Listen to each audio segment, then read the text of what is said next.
to me, the greatest, other than God, the greatest contributor to my becoming a bishop, again, are lessons that you learn at home. What is that? If you have a job to do it well. And so therefore, in all my ministries, local churches, St. Luke, Sherman, because I was organist Sherman, St. Luke, Broadway in Rockford, being on staff for 7.5 years, been a DS. In all those places, I tried to do a good job. I tried to serve God's people. I got expanded and opened up to others.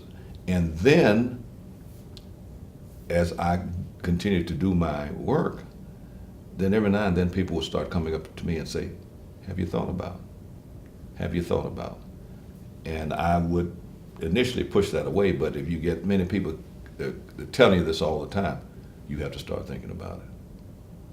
So I would consult bishops, Bishop Ammons in particular, et cetera, et cetera. So this talk with my mom and my mom in particular, just over the years, and talk about others, and this has just been a gradual path that just led me to this business of running. And then ultimately I faced this crisis point where I had to deal with the question, do I run or not?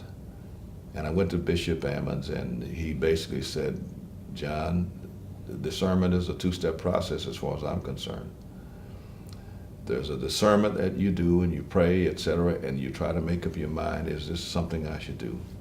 He says, but the other discernment process is you have to actually run, because then the church engages in discernment, and you have to realize now you can be hurt.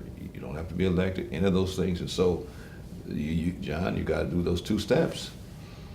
And so ultimately, through prayer, etc., through the help of the delegation, I took that step. And a key piece was the day that we had our delegation meeting, when somebody nominated me to run, and that they would support me. Sandra Hoke, who is deceased, said that every year that Chuck Jordan ran, he ran 4 times. She says, I will never run for the Episcopacy until such time as Chuck Jordan is elected. Well, he got elected. So we all assumed it was now her time to be supported by Northern Illinois Conference. She was on the delegation. The floor was open, and somebody that night nominated Jonathan Keaton. Sandra Hope did not say a single word. So you have all these little tidbits, all these little places, all along the way. And ultimately it led, of course, to this whole election process. When we were in the process of being elected, I started writing my concession speech, because Bishop Ammons said, if you're going to run, you also need to have good concession speech written. So Mary Akers saw me writing this concession. She said, Jonathan, what you writing? I said, I'm writing my concession speech. She reached over, grabbed the concession speech that was unfinished, put it in her pocketbook. She says, now I'll give you this to you when you get elected. So some battles later, I was elected. And again, nobody can give you a storybook of how you get elected. It just evolves. It just happens by faith, et cetera. It takes step by step by step by steps. That's the best I can do, and I know it's God, it's not me. Because when you look around at the folks who are elected and those who are not elected, there are 1,000 people more talented than you that ought to be bishop, but they're not. So here I am by faith.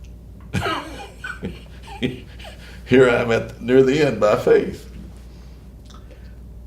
Every conference I've been to in the local church, I push the folks around making disciples of Jesus Christ for the transformation of the world. And I've not said it's more important than anything else, but that's simply been my way of laying out a vision, laying out a purpose. The second thing I said when I went to East Ohio Conference, they said, what are you coming here for? Why are you coming? And I said this. I says, I come looking for joy.